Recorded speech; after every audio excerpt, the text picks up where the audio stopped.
Welcome to the Daily Current Affairs by Civic Center IAS, where we shall discuss the top 10 important topics for the UPSC CSE Prelims for the day from the Hindu, the Indian Express and the PIB. So the first article here says that the centre notified the President's appointment of Calcutta High Court Judge Justice Jai Mallya Bagchi as a Supreme Court Judge on Monday. Furthermore, he is in line to become the Chief Justice of India in the year 2031. In this context, we'll see about the Collegium system and then we'll see about the appointment of the judges to the Supreme Court. See, the Collegium system is a mechanism for the appointment and transfer of judges in the Supreme Court and the High Courts. Know that it is not explicitly mentioned in the Constitution, but evolved through judicial interpretations. Now, if you have to look at the evolution of the Collegium system, so during the first judge's case, the President was bound to consult the Chief Justice of India. Then, but the executive had primacy over the appointment. But coming to the second judge's case of 1993, the Collegium system was established where the CJI and a group of senior judges have primacy in appointments. Then lastly, we came up with the third judge's case where the Collegium was expanded, consisting of the CJI and 4 of his senior-most colleagues. Now, moving forward, what is the Collegium comprised of? See, the Collegium is headed by the Chief Justice of India and 4 senior-most judges of the Supreme Court as members. Furthermore, the Collegium recommends names for the appointment and transfer of judges to the President of India. Now, what is the process of appointment of these judges? See, the constitutional basis for this appointment is Article 124 Clause 2 of the Indian Constitution. So, if you have to look at the steps for the appointment, firstly, the Collegium selects and forwards the names to the Law Ministry based on the merit, seniority, integrity and judicial acumen. Then the Collegium sends the recommendations to the Prime Minister, who then forwards them to the President of India. Lastly, the President appoints the judges based on Collegium recommendations. But the President can send back the names for reconsideration, but must accept if reaffirmed. Now, what are the qualifications for the person to be appointed as a Supreme Court judge? See, as per Article 124 Clause 3, he must be a citizen of India or should have been a judge of High Court for at least 5 years, or advocate in a High Court for at least 10 years, or a distinguished jurist in the opinion of President, but this is rarely used. Now, moving on to talk about the tenure and removal of the Supreme Court judges. See, the tenure lasts till 65 years of age according to Article 124. Furthermore, the impeachment process is shown or is there in the Article 124 Clause 4, initiated in Parliament for proven misbehavior on incapacity. Furthermore, it requires special majority in both the houses. Now, moving on to the second article, it says that the Lok Sabha will have an hour-long discussion on statutory resolution seeking approval of the proclamation of the President's rule in Manipur. In this context, we'll talk about the President's rule from the prelims perspective. Firstly, the President's rule, also known as the state emergency or the constitutional emergency, is a provision under Article 356 of the Indian Constitution.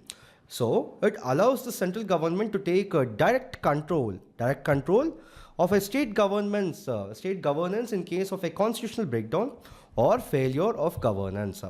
Significantly, the President rule is governed by the Articles 355 to 357 and Article 365. Now, what are the grounds for the imposition? See, the President rule can be imposed under 2 key grounds. So, the first ground is the breakdown of constitutional machinery, where if the President is satisfied that the government of a state cannot function as per the Constitution, then it can be imposed based on the governor's report or even without it. Also, the failure to follow the centre's direction leads to emergency. Then the second condition is when the state does not comply with the directions issued by the Union government, the President can assume direct control. Now, what are the common situations leading to the President's rule? Firstly, the state legislature being unable to elect a chief minister within the time prescribed by the governor. Then, the collapse of a coalition government resulting in the loss of a majority. Then, no conference vote leading to instability in the state, or even the postponement of elections due to natural disasters, epidemics or war. Now, with respect to the Parliament approval and duration, see, the proclamation must be approved by the Parliament of both the Houses of Parliament within 2 months. So if the Lok Sabha is dissolved or it remains valid for 30 days after the new Lok Sabha's first session, provided Rajya Sabha approves in the meantime, then the initially the maximum duration for which it is imposed is for 6 months and can be extended up to 3 years with the parliamentary approval every 6 months. Then how is it revoked? See, the president can revoke the president's rule at any time without parliamentary approval. Now, what would be the impact of the president's rule in the state? Firstly, the state government under the central control, where the president assumes the executive functions of the state government. So the governor administers the state on behalf of the president, and the chief secretary or the advisors appointed by the president assist in the governance. Then, what about the state legislature? See, the legislature is either suspended or dissolved. Then the parliamentary exercises the legislative powers of the state. And also the parliament passes the state budget and bills during this period. Even the ordinances for the state can be issued by the president when the parliament is not in session. Lastly, the parliament may delegate the lawmaking powers to the president or any other authority. Now, moving on to the third article, it says that Ukraine, involved in a war with Russia for the past 4 years, was the largest importer of major arms in the world in the 2020-24 period, clocking a nearly 100-fold rise in the imports compared with the figures of 2015 to 19. Furthermore, India was the second largest arms importer, though the trade figures decreased by 9.3% between 2015-19 and 2020-24, according to the data from the Stockholm International Peace Research Institute, in short called as SIPRI. In this context, we'll talk about the key highlights of the report. Firstly, talking about the India's arms imports. See, India remained the second largest arms importer globally, though the decline in arms was observed in the imports by 9.3% between 2015-19 and 2020-24. Furthermore, the Russia remains the top supplier with 36%, though its share fell from 55% to 72%. Now, looking at the global trends, see, the United States accounted for 43% of the global arms exports. Then the Russia's share dropped to 7.8% due to the reduced imports, placing it behind France, whose stand at 9.6%. Furthermore, the France emerged as the second largest arms exporter, where India was its biggest customer with 28%, surpassing all European recipients combined, and they supplied arms to 65 countries. Furthermore, the China exits the top 10 importers list for the first time since 1994, reflecting domestic industrial growth. Then, the Pakistan's imports increased by 61% between 2015-19 and 2024, and China dominates as supplier with 81%, up from 74% between 2015 and 19. And lastly, European arms imports surged 155% as the country is rearmed due to Russia-Ukraine war. Now, moving on to the next article, it says that over 6.1 lakh tuberculosis patients across the country have been notified, of which 4.3 lakh patients were diagnosed from 455 intervention districts as part of the Union Health Ministry's 100-day intensified TB Elimination Campaign launched on 7 December last year in 33 states and UTs to screen and test for TB among the people belonging to vulnerable or high-risk groups. In this context, we'll talk about the 100-day TB Elimination Campaign. See, on December 7th of 2024, India launched the 100-day TB Elimination Campaign in Panchkula of Haryana under the leadership of Union Minister of Health and Family Welfare. Know that the campaign focuses on improving case detection, reducing diagnostic delays, and enhancing treatment outcomes particularly for the vulnerable population across 347 districts in 33 states. Know that this initiative aligns with India's goal of eliminating TB by 2025, as set by the Prime Minister Narendra Modi at the 2018 TB Summit. Now, moving on to talk about the National TB Elimination Program and its progress. See, it is part of the National Health Mission and follows National Strategic Plan for TB Elimination from 2017 to 25. Looking at its key achievements, see, there was a decline in TB incidents where it was 237 per 1 lakh to 195 per 1 lakh in 2023. Then decline in TB related deaths also from 28 per lakh to 22 per lakh in 2023. which saw a 21.4% decline. Furthermore, the emphasis was on comorbidities like the malnutrition, diabetes, HIV, substance abuse to improve the patient outcomes. Now, with respect to the nutrition and financial support for the TB patients, firstly, we have the Nikshay Poshan Yojana. Nikshay Poshan Yojana, which provides financial aid for the nutrition to TB patients, and 2,781 crores were dispersed benefiting 1 crore TB patients. Then we have the Pradhan Mantri TB Mukt Bharat Abhiyan of 2022, where it encourages the community involvement in the TB patients or like community involvement in the TB elimination, and over 1.5 lakh Nikshay Mitras who are the community supporters were engaged. Lastly, we have the Nikshay Sati portal, where it incentivizes ASHA workers, TB champions, and family caregivers for continuous patient support. Then, with respect to India's commitment to TB eradication, see, India aims to eliminate the TB by 2025, 5 years ahead of the UN's SDG deadline, which was 2030. Significantly, it supports international efforts like the Gandhinagar Declaration of 2023, committed to accelerating TB eradication in the WHO Southeast Asia region. Now, moving on to the next article. The next article says that the rupee depreciated by 36 paisa to close at 87.31 against the US dollar on Monday due to a strong dollar demand in the market owing to capital outflows. In this context, we'll talk about the rupee depreciation. See, the currency value in the forex market is determined by the demand and supply dynamics. So, a currency depreciates when its demand or the supply increases relative to other currencies.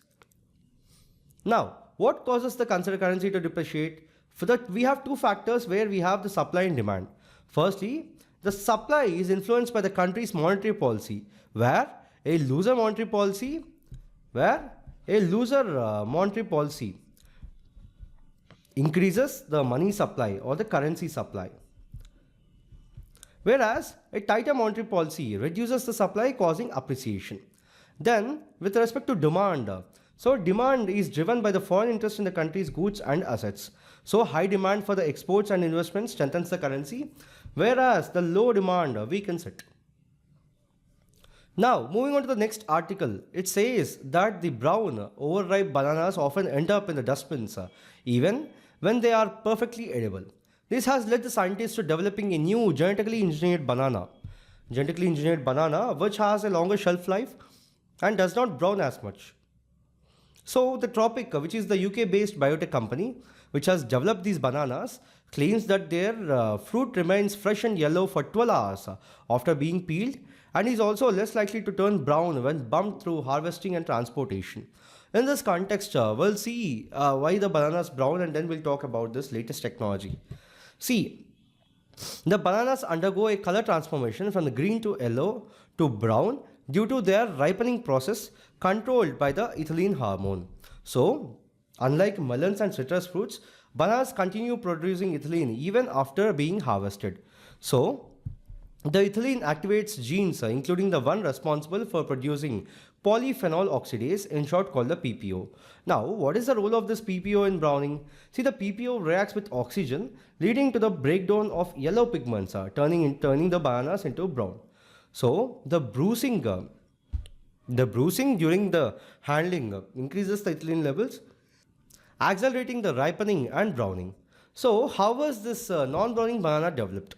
See, scientists disabled the gene responsible for the PPO production, preventing the browning. So, the banana still ripens normally, but maintains its yellow appearance longer. So, similar modification in the Arctic apples prevents browning in apples, tomatoes, melons, kiwis, and mushrooms. Now, why is this important? See, there is high wastage with respect to bananas, where 50% of the bananas globally are wasted due to browning and spoilage. A 2017 UK study reported that 1.4 million edible bananas were discarded daily. Now, talking about its environmental impact, food waste significantly contributes to greenhouse gas emissions, worsening the global warming. So, the non-browning bananas could reduce CO2 emissions equivalent to removing 2 million cars from roads annually. Now, moving on to the next article, it says that the Reserve Bank of India on Monday said it will conduct a forex currency swap of 10 billion US dollars later this month to inject liquidity into the banking system. In this context, we'll see what foreign exchange swap or forex swap is. See, a forex swap is a financial transaction. Where two parties exchange currencies for a predetermined period, agreeing to reverse the exchange at a specified future date. So, the Reserve Bank of India utilizes the forex swaps as monetary tool to manage the liquidity and stabilize the Indian rupee. Now, what is the mechanism behind it? So, we follow two things. The first one is called buy-sell swap, where the RBI purchases the US dollars from commercial banks in exchange for Indian rupees, injecting rupee liquidity into the banking system. Simultaneously, an agreement is made to sell the same amount of dollars back at the banks at the future date, effectively reversing the initial transaction. Then we have the sell-buy swap, where conversely the RBI sells the US dollars to banks, absorbing the rupee liquidity with a pact to repurchase the dollars later. So this is the sell-buy swap. Now, what is the main objective of this RBI forex swaps? Firstly, by adjusting the rupee supply, the RBI ensures adequate liquidity in the banking system, facilitating smooth financial operations. So, these swaps help mitigate excessive volatility in the rupee's exchange rate against foreign currencies. And lastly, proper liquidity levels enable effective transmission of monetary policy decisions, influencing borrowing and lending rates in the economy. The last article of the day says that the water ice on the moon could be more prevalent than they understood earlier. So a new analysis of data from one of the instruments aboard Chandrayaan-3 suggests that there was a good probability that the water ice was present in the locations outside the polar regions of the moon. In this context, we'll see what were the findings. So we all know Chandrayaan-3, they landed on the south polar region of the moon, and this is the first ever mission to land in this region. Now, what are the objectives? The objectives were to explore the lunar south pole for geological and chemical analysis and confirm the existence of a primordial magma ocean beneath the lunar surface. Now, what are the findings of this Chandrasekhar surface thermophysical experiment, in short called the CHASTRE? See, the CHASTRE onboard the Vikram lander of the Chandrayaan-3 provided the first on-site temperature measurements of the moon's surface and subsurface near the lunar south pole. This study was conducted by the Physical Research Laboratory of Ahmedabad, has revealed significant temperature variations even over the small altitudinal differences. Furthermore, the findings were published in the Communications, Earth and Environment Nature Journal, suggesting new potential sites for water ice accumulation beyond just polar craters. Now, what are the key findings? Firstly, the extreme temperature variations on the lunar surface were observed, where the surface temperature drastically changed based on the location, slope and sunlight exposure. For instance, the sun-facing slope had 355 K, which is approximately 82 degrees, where the nearby flat surface had 332 K, which is 59 degrees, which is a difference of 23 degrees Celsius within just a meter. Then, this highlights that a poor heat conductivity of the lunar soil, regolith, and suggests that moon's composition and evolution require further investigation. Then the high altitude slopes may have ice water deposits, where you have to know that the water ice is currently believed to exist only in the permanently shadowed craters at the poles, whereas the CHASTRE suggests that the inclined regions in the high altitudes that face away from the sun could create a similar cold trap environments for ice accumulation. Now, what are the implications for the future missions? Firstly, we can have potential sites for the water resource prospecting, and these locations are scientifically valuable and technically easier to explore than the extreme poles. And lastly, understanding the temperature variability at small scales help designing temperature controlled habitats for future lunar missions. So in this video, we have discussed 8 topics in total for today from the Hindu, the Indian Express and the PIB. Please subscribe to our channel and also join our Telegram channel for more updates. Thank you.